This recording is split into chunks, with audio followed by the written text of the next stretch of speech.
this week's CelloChat. I'm thankful to Cello Bella for this opportunity for us to get together and to hopefully have a good time in this hour that we're together. I decided to title this Getting Ready for the New Year, but really it's sort of getting ready for the fall. All of us are, in one way or another, looking forward to new opportunities, new schools, new teachers, new things that tend to happen about this time of the year. So I thought this might be a good time for us to look at some of these things and reevaluate it. Now, of course, this year is so different than any previous year because in March, the whole kit and caboodle came down. The curtain came down on live performance. The curtain came down on live instruction. For those of us in the academic professions, we had to reinvent how we connect with our students in about 10 days to learn how to do remote learning. I was running out, getting equipment, trying to talk to people on the phone. What do you do? How do we do this? All of us, all of the professors that I know, we were screaming, "Oh no, the sound is terrible. How can we teach?" It was really terribly frustrating.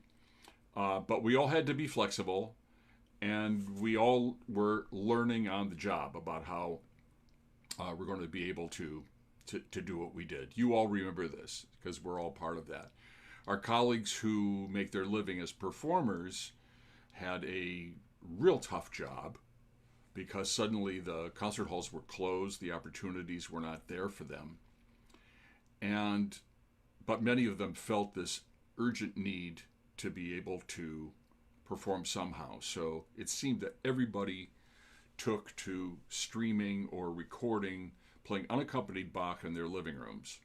And God bless us all. We were celebrating Bach like never before. It was kind of amazing. Of course, I think became a bit too much for me. I would look on Facebook or Twitter or something, see friends of mine playing Bach, and I said, "Gee, I'd really love to watch, but I don't think I can do that today." But also there were opportunities for those people to be reinvestigating what they're going to do. Musicians are driven by deadlines, concerts, auditions, all these things that we try to do, that juries, everything. That's what drives us, and that's become such a part of the way that we live. What happens when those things are suddenly gone? So we had to come up with ways to also keep us stimulated and continuing to work. I decided to teach through the summer my Rice students because I just thought that it was really important that we stay connected as a community out there in the ether. So anyway, I wanted to start with just a few of these kinds of thoughts, but I wanted you to be thinking about some possible questions that you might be able to share in the chat. So I wanted to ask you, what are you looking forward to in the fall? For me, I have a new studio in the new opera building at the Shepherd School. So I've been moving into that, and that's kind of amazing. Here's another one. What are the best, for you, what's the best part of online lessons? And here's another one. Share with us some unusual repertoire you are studying that you'd like to share and let us know about. And also share your favorite external microphone and webcam that you get great results from, if you're happy with it. Okay, so when I was a kid and we were getting ready for the fall, we had several different things that we would do. So we used to say, let's update, it's August or September, let's update the wardrobe, including, certain kinds of things like concert black. What are we going to do with concert black? Now, what do we have? We have The black mask is boring. This thing goes over your head, that kind of stuff is, more chic. Or this is the first mask that I had, was made by one of my students. Hey Jude, which I think is really cool. So we have those things. There's also the conversation between, when we're always online at home, what's the difference between your daytime pajamas and your nighttime pajamas? And then we have, it used to be, we would spend lots of time organizing and purchasing all the music we were going to need for the year. Now, everything is available instantly online, or almost everything. And then we used to have fun things that we wanted to bring with us to our college dorms. In my day, it might have been a pet rock, or a Rubik's Cube, or a lava lamp. Now it's a Tony Fauci bobblehead doll, right? Or a Beethoven duck from Bonn. That really came from Bonn, Beethoven's birthplace. Okay.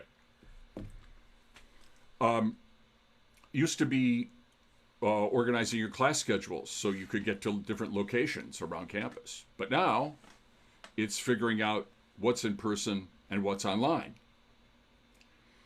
And then the big one is equipment.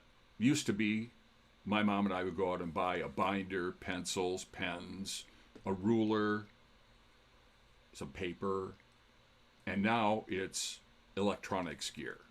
An iPad, computer, and this big thing about the external mic and headphones. I want to be able to do that.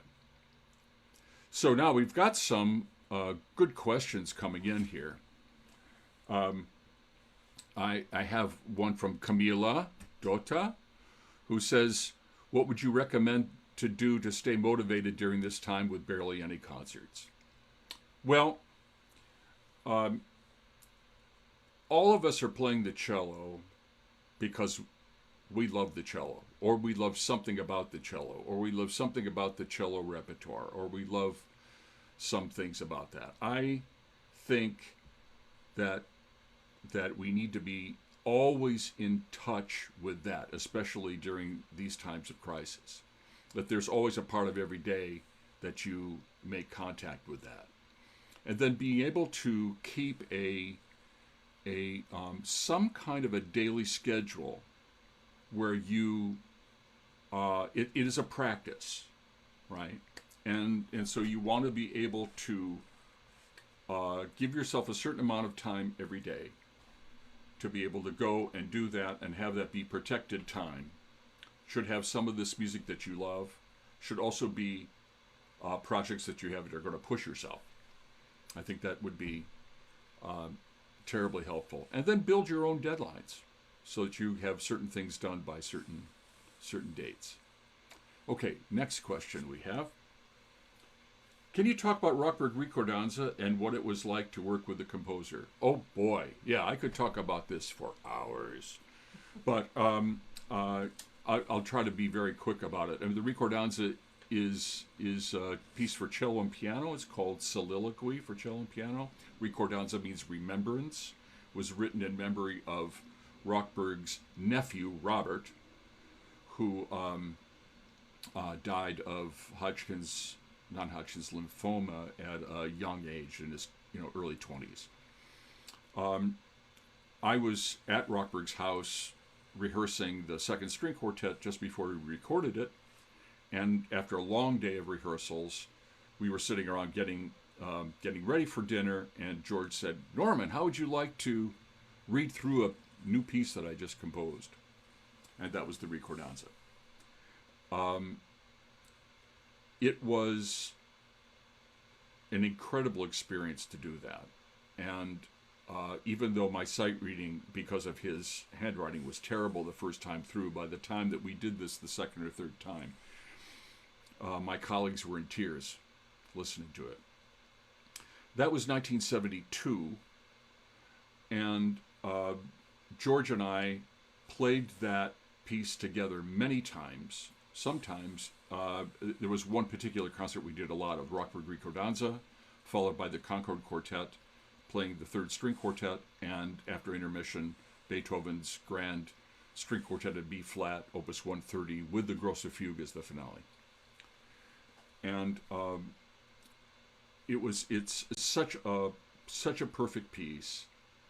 It is a piece of grand beauty and peace, and perfectly captures the soul of the cello. And I heartily recommend it to everyone. What it was like working with a composer, it was George was a great mentor and friend. He always played the most exquisite, heartfelt rubato, and it was really, really wonderful. Okay, let's see. How does one deal with perfectionism and preciousness that music demands without making the body suffer in high-level performance? Well, that's a great question. What we really have to do when we're training is to be able to decouple the emotional intensity with actual physical intensity. Our goal is to have these great emotional experiences, and instead of creating these things on the instrument, which tends to involve more tension and pressure, we want to find out what the body can do in terms of its own strength and resiliency, and allow these kinds of things to happen. That's basically at simplestness. But all the experiences that you want should be happening in your brain, in your soul. But the avenue for this is about release through into the sound of the cello, so that instead of experiencing biofeedback, saying, I'm really involved, therefore I feel compression and tightness, the feedback experience needs to be, this is what my experience is, and I can hear it, what I want. That's a very simple answer to a pretty complex question. But it's learning how to do that, obviously in lab settings, in lessons, in practice sessions, and then test driving and performance to make sure that you feel comfortable with your body. Your posture is hugely important with this, and in terms of releasing and letting go of things. We should go. I hope that was helpful. How to develop your own personal sound and sound character. Every great performance, or who is this? It's Every great performer. Yeah, where is that? Oh, okay. I'm sorry. I wanted to identify who was asking the question. I've lost it. So every great performer has their own identifiable sound without seeing him, such as Daniel Schafran or Lissa Weilerstein. How do we work on this not to sound like poor versions of teacher or idols? Well, it's a curious thing. Part of that is going into testing different parts of sound worlds, finding out what you admire about your idols, and sometimes I find imitating aspects of that and trying to decipher and figure what those things are, incorporating it into your own, and then also finding out things that you do not like about others and making sure that you can avoid that in your own playing. I have a funny story about my string quartet, and we were trying to very quickly learn the Bair lyric suite. We were great fans of the Juilliard quartet, and we knew them very well, and so we had to learn it very quickly, and we decided that one of the fastest ways we could do this was to actually imitate everything they were doing.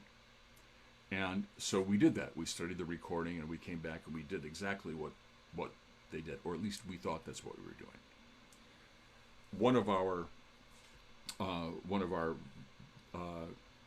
our wives came to the concert, and we just did a read through for our wives, and she came up and said to us, you know, I love the Juilliard recording so much, and it's going to take me a while to get used to all the differences that you guys are doing.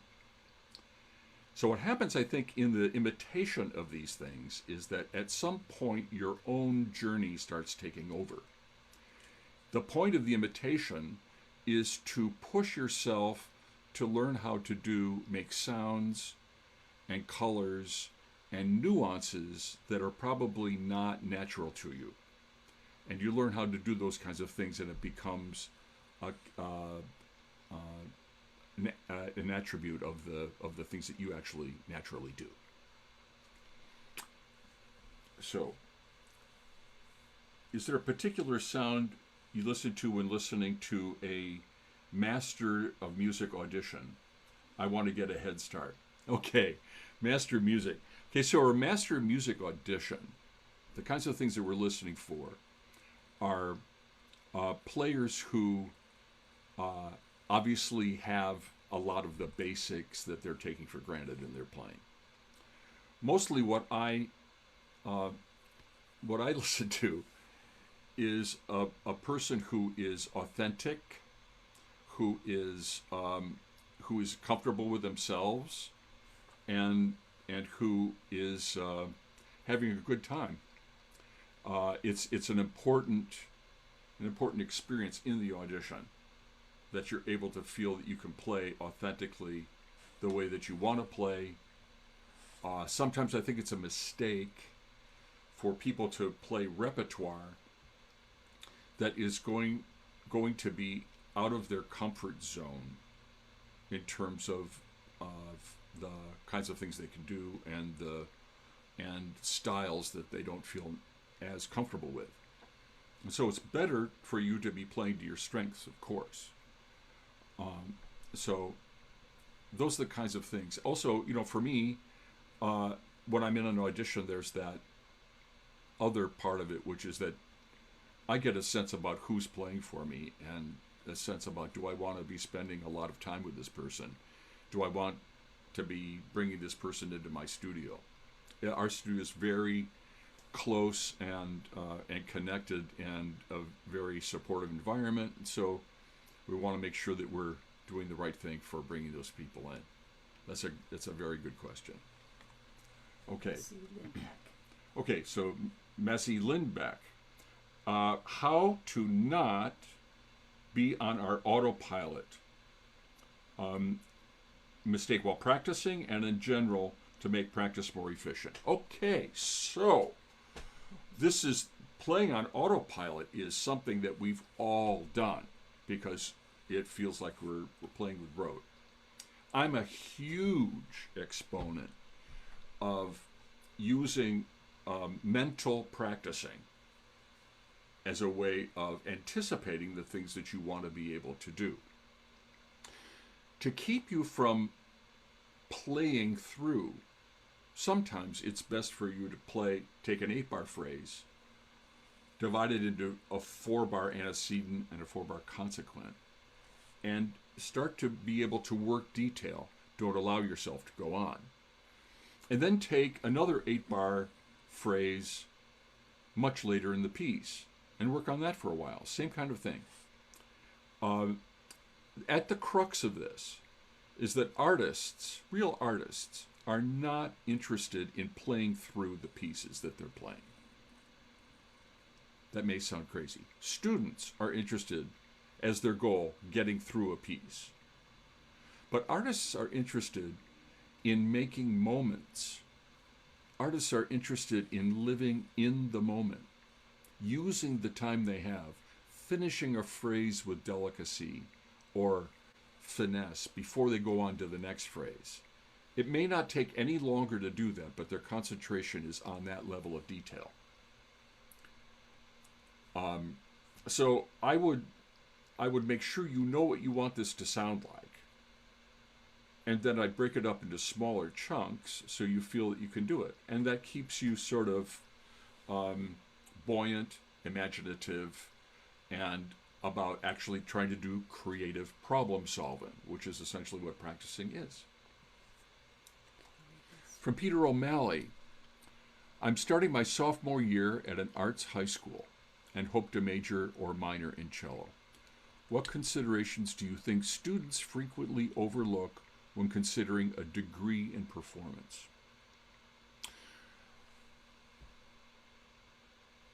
I would sort of say that when you're considering a degree in performance, that asks a lot of basic questions, doesn't it? Do you intend to make playing the instrument, is that a professional choice? In our profession, we, by necessity, have to start specializing at an earlier age.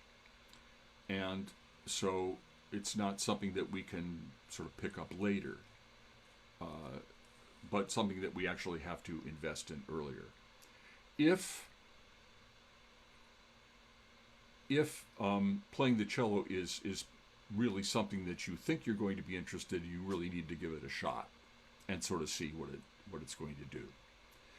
I remember when I was maybe 11 or 12-year-old,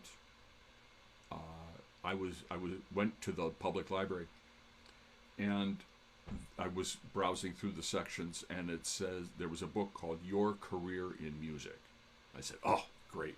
And I opened it up, and the first sentence said, "If there's anything in this world that you want to do other than music, stop reading."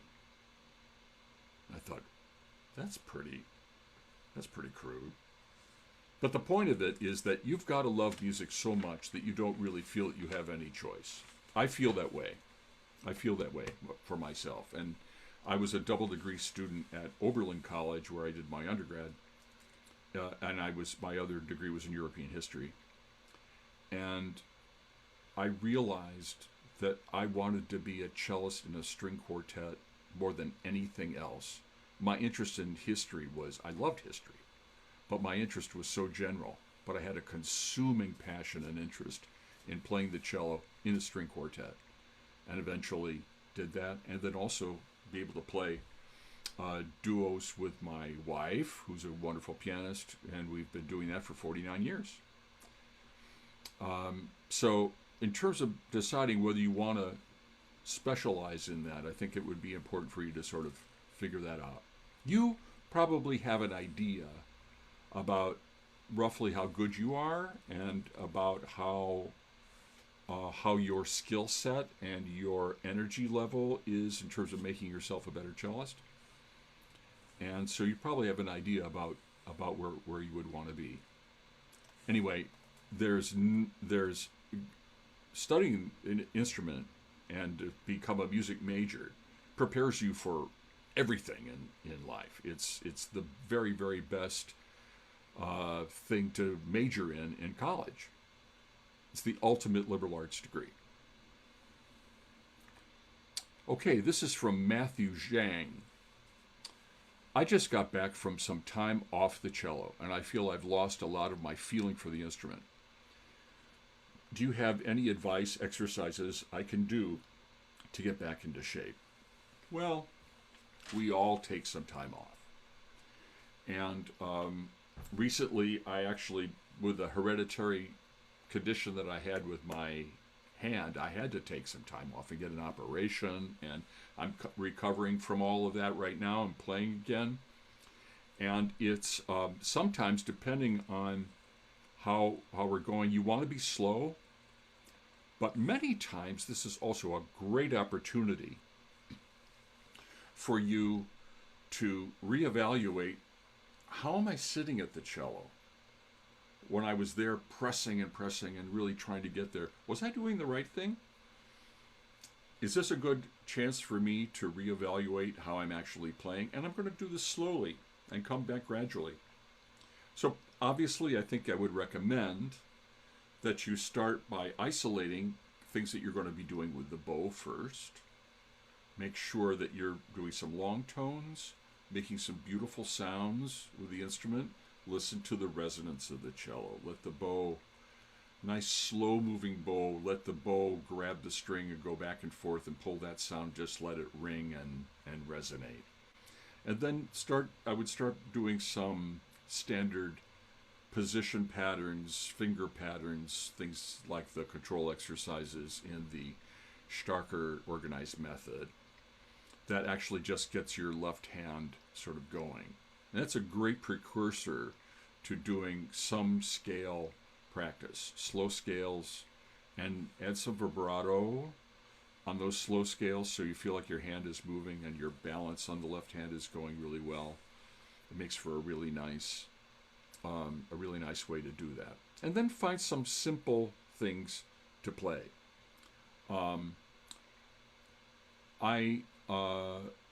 my recovery, I have been playing for fun the Dall'Abaco caprices. And these were caprices that one of my students brought to me, and I thought, gee, this is really interesting. Unaccompanied pieces of caprices, they're really lots of fun. They're a little tricky, so you have to think about what you're doing, but they come around and they're fun. I'm not sure exactly what level you're at, but they are really fun to work on. But finding some simpler pieces like that makes you feel like you're getting to play some music too. Okay, so this is a question from Olen. Could you please talk about different approaches to conceptualizing the geography of the fingerboard? How do you divide it, group it, imagine it in your mind's eye? I tend to think about the sort of the way that Starker has divided it, the 4-finger patterns, the 3-finger patterns, thumb position, and then I would sort of add one more, which is sort of stratosphere positioning too, because not only is that different in terms of the finger patterns, but also makes a big difference in terms of what we do with bow speed and weight in that register. So in terms of mapping out the geography of that, I think that's really quite telling. Understanding in the 4-finger positions, in every case when you're mapping this out, in every position there will be a tendency when your hand is in that position for certain fingers to be sharp or flat. And you're going to want to, you want to go down? Okay. So, tendency for certain notes to be flat. So for example, in thumb position, when you're playing, let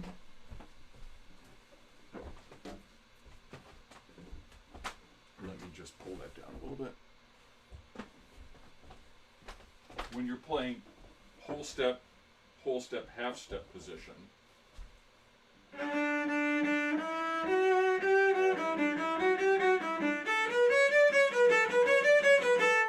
in that position, most people tend to play the first finger too sharp. That's too high because it wants to get close to the second finger. When you're playing whole step, half step, whole step, between the thumb is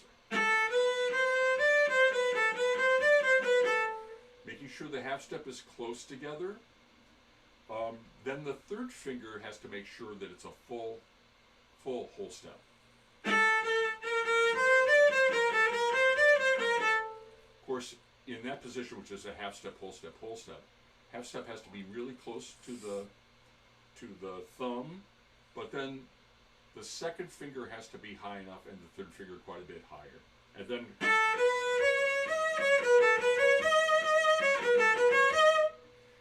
whole step, whole step, whole step is making sure that these things are mapped out. Similarly, in the 3-finger pattern, which is right around here, right around the neck, making sure that you know what your patterns are and what your tendency is. Anticipating then how you have to make compensation helps your hand to be able to learn the best way for you to conform to what is going to be able to happen. The 4-finger patterns are the same. In there we usually have an issue with thumb position, extended position, making sure that we're being in tune while we're playing extended. When we get to the stratosphere, lots of times those half steps are so close. When you have big fat fingers like I do at the ends, we wind up having to do sometimes some sneaky 2-2, 3-3, 2-2 kinds of things to make sure that those half steps are really close enough. Matthew again. Okay, Matthew Zhang. Are Rice undergraduate auditions going to be online next year? Yes. I just heard that. All Rice, all Shepherd School Rice auditions are going to be online.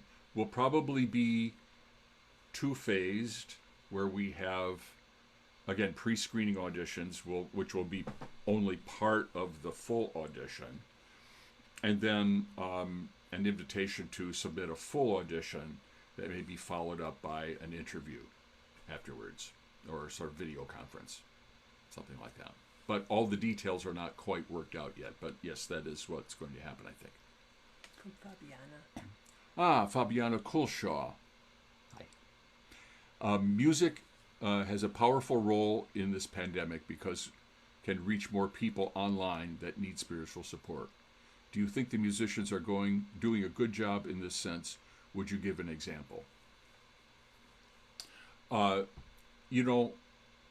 Music's power to heal, I can't agree more with you. And in ways that people feel a desperate need to be able to do that. My wife, who's, as I said, a fabulous pianist and also is on the faculty at the Shepherd School, has a couple of students who have devoted themselves to putting together several benefit concerts for first responders. And one of the concerts is coming up on Wednesday night. It's called Vision Possible. Vision Possible. And it's a benefit concert which we participated in also, and many other performers did too, as a way of thanking the people that are helping us out. And this is also part of what they're doing. I think I've seen Yo-Yo several times online, and I feel that his offerings are always very moving to me. He's a friend. I always see him and spend time with him at Tanglewood, and every summer. And this summer, I'm in Houston all summer, so I'm missing that. But there are many, many more examples of that. Again, it's from the heart, and it's important. Human beings need music, and the difficulty with this particular emergency is that when we've had other bits of strife, we've gathered together around large musical events, and we've hugged one another, and we've helped one another by actually being physically present. And that's the one thing we can't do. So it can be frustrating, but the music can be passed along through the airwaves and also on computers and screens. Okay, so this is from Caio Diniz. Can you talk to us about your warm-up process before a concert? How's that different from your warm-up before a practice session? Well, when you're playing a concert, of course, you have particular passages, particular things in mind. My warm-up process for a concert, I do physical warm-up, and I may go over passages slowly and that kind of stuff. I'm also really preoccupied with activating my mind and making sure that my mind is as active as possible before I get on stage, so I feel that the leadership team up here is fully activated. And so I many times will be going through in detail, sometimes slow practicing mentally the first page of the first piece on the program, especially to make sure I get off to a good start. And then I'll test drive that with going over some things like that. Now, practice session is not dissimilar, but many times there are many other things going on in a practice session. You're trying to get yourself physically up, set up. You're also trying to learn the fast notes in the scherzo of a sonata. You're also trying to practice Don Juan and that kind of stuff. So you want to make sure that you've got a good agenda for the things that you want. So the concert, I would say, is much more targeted, but I spend quite a bit more time thinking mentally about preparing for it. So this is a question from Bell. My ears are ahead of my technique. I'm 1 year in and still working on my bow hold and string crossing. There has been pain and I'm trying to figure things out. I'm an adult learner and plan to join a community orchestra next year. Do you have any advice for someone in this position? Yes, God bless you. I think adult learners are awesome, and I have had in my career several of them. So the good news for being an adult is that you're an experienced learner, and so you understand one step leads to another. The bad news is that from a physical standpoint, we're a little slower to be able to train the muscles. I would encourage you to be patient. Some of the things that you're mentioning, grabbing the bow and this kind of stuff, would be activated by impatience in a sense you don't want to drop the bow. There is a point when you're holding the bow really well and you're feeling comfortable with it where you are nearly dropping the bow because your hand is so relaxed. So you know exactly what kinds of things will hold the bow in the hand. In the case of string crossings, it's similar. You want to be able to look at all the physical problems that we have in playing as puzzles to be solved. So when you're practicing, the goal, especially when you're playing and solving physical problems, is to make something complicated simple to do. When we've seen these wonderful, great cellists or anybody that's operating at a really high level of playing, it looks like it's no work at all. It's the simplest thing in the world. And that's essentially what they did. It's not necessarily that they were super talented, but they figured out easy ways to do complicated things. So the most virtuoso players play very, very difficult, fast things, very difficult things, but they figured out how to make it easier to do. So for string crossings, there's a lot of surface area on any one string. How easy can you make it to get from one string to the next? Also, I would recommend that you know what bow you're going to play on the new string so that you can be finishing up the previous bow before you begin the next bow. And so just in terms of your coordination, you're being more specific about the timing of the release of a bow stroke and what string you're actually on. And don't try to crowd that. Wait for it, and then release it. I hope that's been helpful.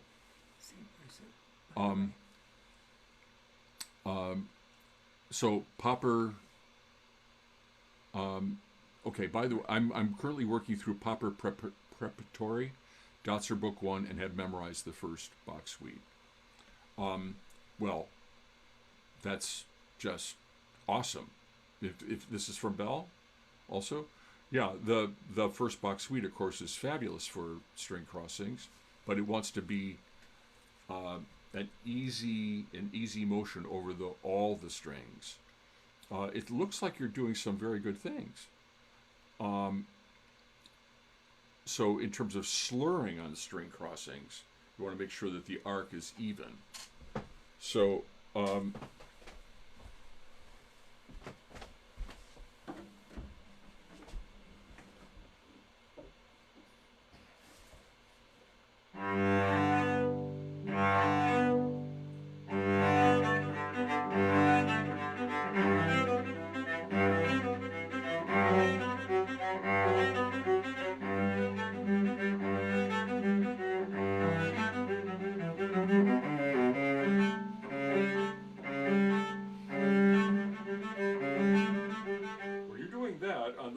crossings, you can be really close between the A and D, really close between those two things, and be able to find how that is. If you do,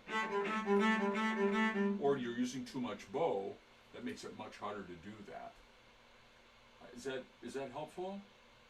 I hope so. Okay. All right. These questions are great, you guys. It's really fun. Okay. Okay, from Jen Duggan. It seems to me younger students often fail to ask what the actual lifestyle of a professional musician is. Freelancing, combining performing and teaching, and side gigs, travel, lack of security, benefits, etc. Would you elaborate more on this? I think you may be right. It comes back to this idea about how we're fed. In the pandemic, I read a profile of a street musician, a fellow that plays in Union Square in New York City with a grand piano. And every day he would roll the grand piano out, set it up, and perform Liszt, Chopin, all these kinds of things for tips. And he made enough to get by, pay his rent, and it made him incredibly happy to play that kind of music. To connect with people was a big payment for him. And then all of a sudden the pandemic happened. People weren't out on the street. The tourists were not coming to New York. And that became super problematic. In the old days, there were sort of three basic career paths for musicians. There was the orchestra, chamber music, and teaching. And of course, I think for people that play in orchestra and chamber music, they're also teaching. But many of us have, it's sort of like a pie grid. You know, you're doing some teaching, you're doing some performing in orchestra, you're doing some chamber music performance, some solo performance, some teaching, and administration, which we all have to do to make sure that it's possible for us to do all of these things. It takes a certain amount of time to do that. At its core, you've got to love the interactions with others, other musicians in terms of performing, the thrill of playing great music that you love, the urgency and desire to be able to perfect what it is that you're doing so you can play better. Big turning point for me when I was a kid was realizing that if you practiced more, you were better and it was more fun. And that was a big turning point for me. Then all of a sudden I wanted to practice more. And actually, I think that's true for adults too. When you're getting into that, you realize that you want to be better, you want to play more challenging projects, you want to practice more, and it gets you going again. But it is a challenging life. There's no question about it. So who's next here? From Frank Bell. Okay, Frank Bell. Any non-classical music recommendations that you enjoy listening to? That's a really good question for me. And then, yeah. I don't listen to a lot of non-classical music. And this is a great point of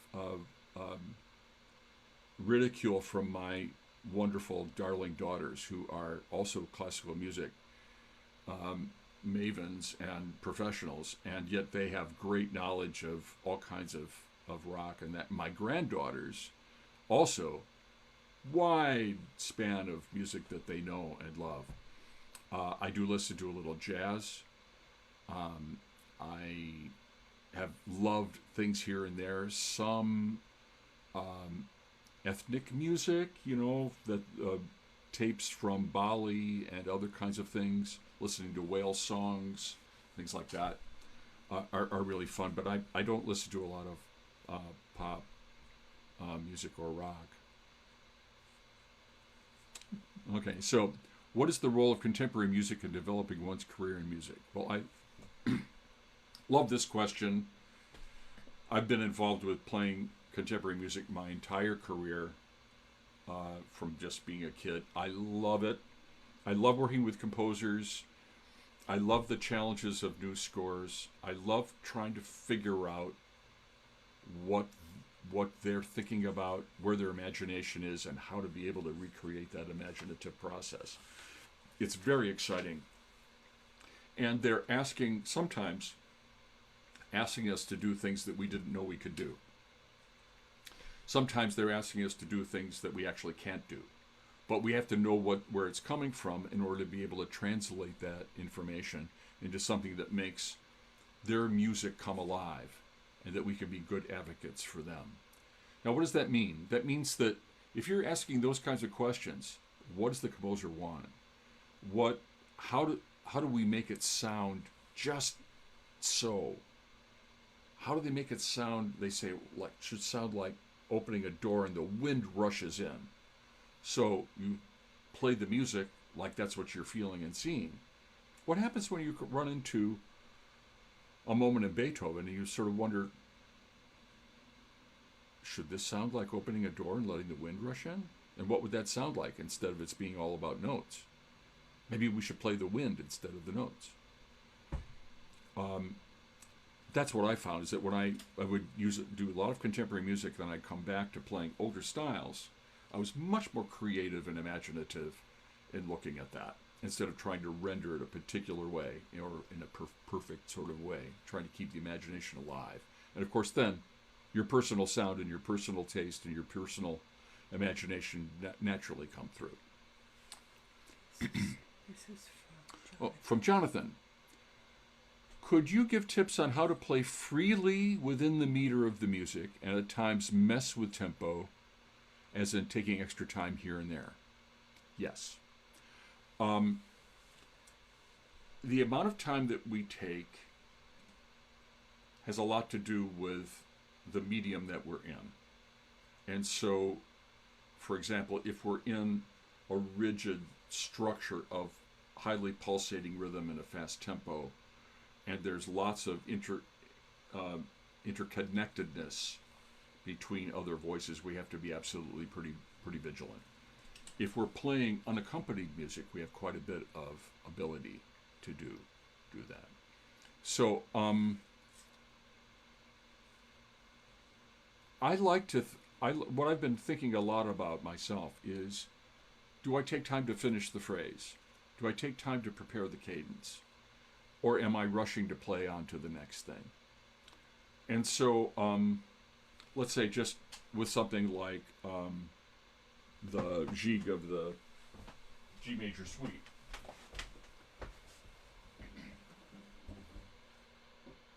In which tiny bits of time, it's not really out of tempo, but just a little bit of time can affect that.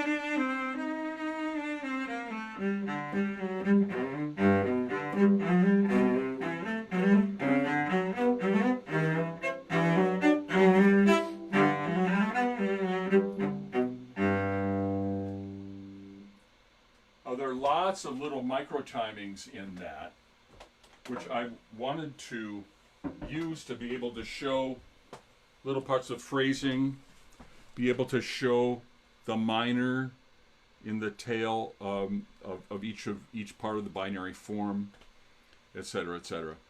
So that gives me lots of latitude to be able to do it without necessarily feeling that I'm wavering too much in the dance part of the structure that it wouldn't be possible to dance it.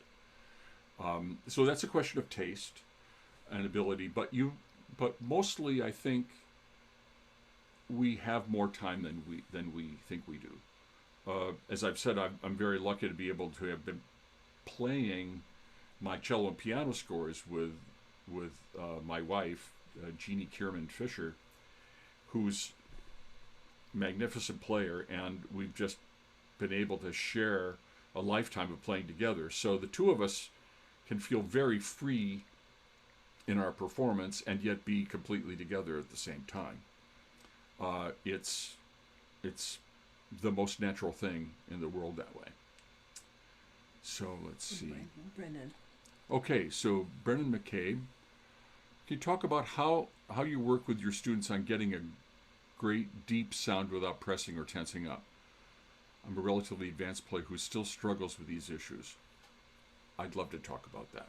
Okay, let's get to the core of this, because this is a big thing. You know, essentially what you want to be able to do is allow the cello to resonate. You don't want to make it resonate. You want to allow it to happen. So if you're sitting up straight, your body and skeletal structure is incredibly strong. If you're holding the bow in a way that you can feel how the bow is relaxed in the hand, I like to feel when I'm holding the bow like this that I can feel the weight in the index finger. When I put it on the string, I allow only that same thing. So my thumb is relaxed, my finger's relaxed. I can feel the weight in my arm and in the elbow. So then let's say I'll play on the D string, and I'll just rock up and down on the D string, sort of feel the surface area of the string. Just allow my arm to relax. And then, when I can feel the connection of the weight to the contact point, then I release it with a slow enough moving bow that the bow speed allows the weight to feel the resistance on the string, if that makes sense to you. So I'll go.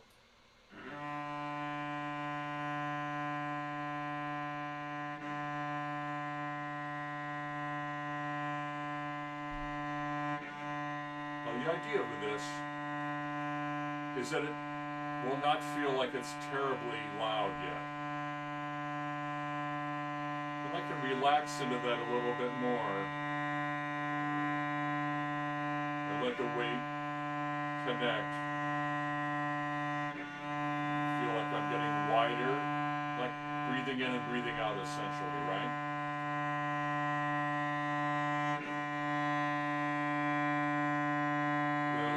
Weight and a little more speed, but still I'm very relaxed.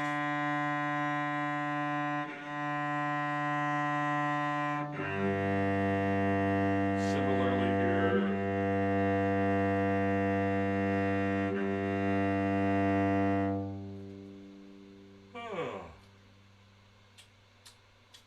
Ready for bed? Okay. That's the way it sort of feels. It's actually super relaxing to play this way. So you say, okay, well that's fine and dandy for long tones, but if you're doing, let's say, now that B is,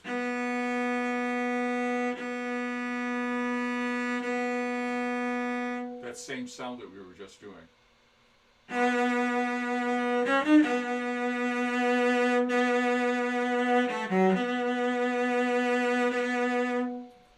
Sort of feel how the arm is cradled and relaxed.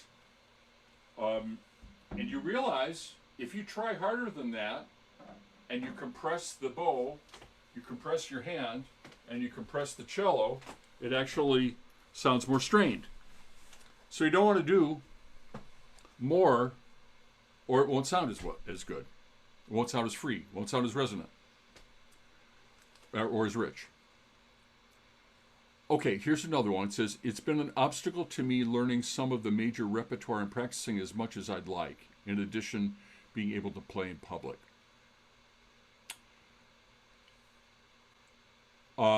So if I understand what you're saying, it seems like there are two questions here.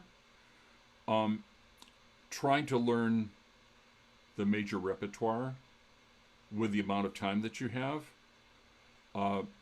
practicing as much as you'd like to do, and then what are the issues about being able to play in public?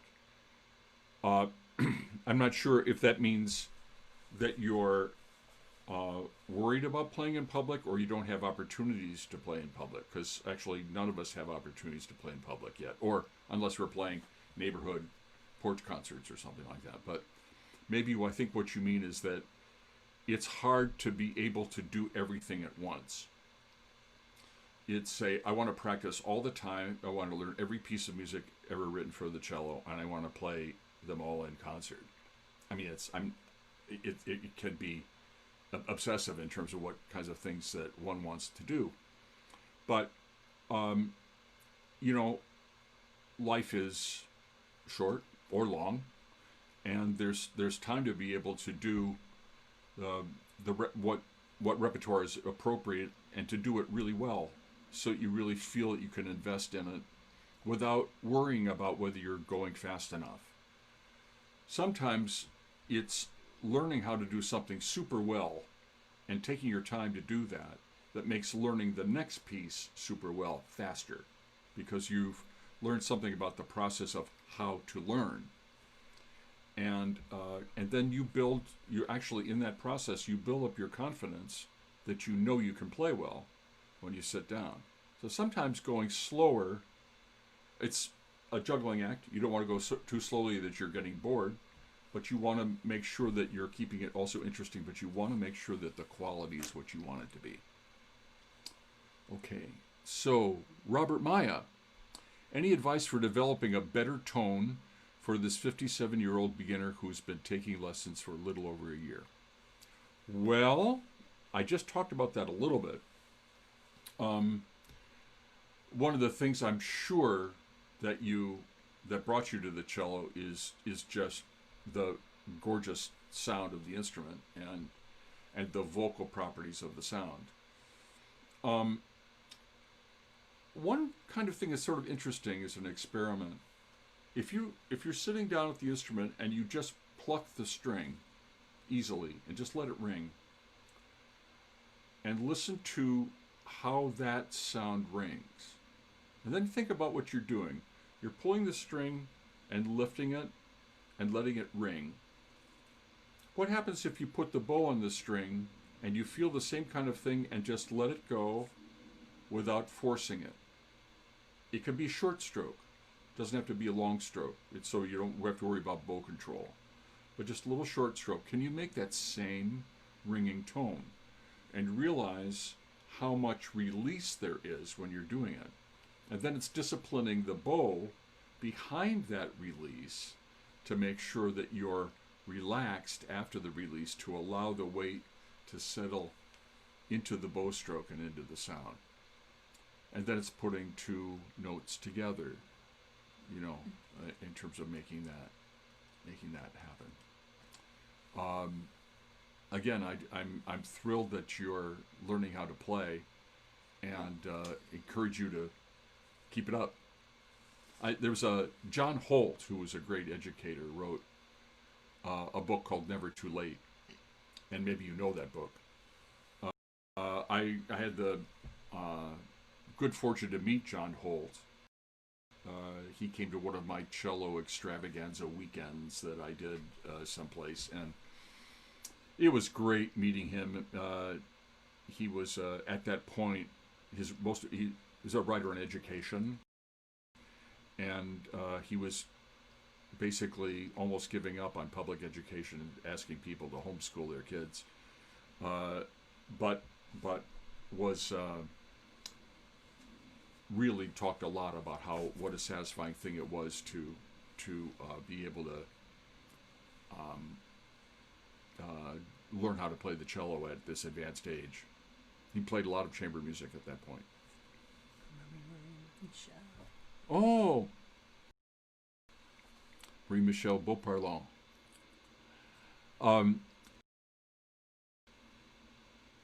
Oh, that's so nice. It's so fun.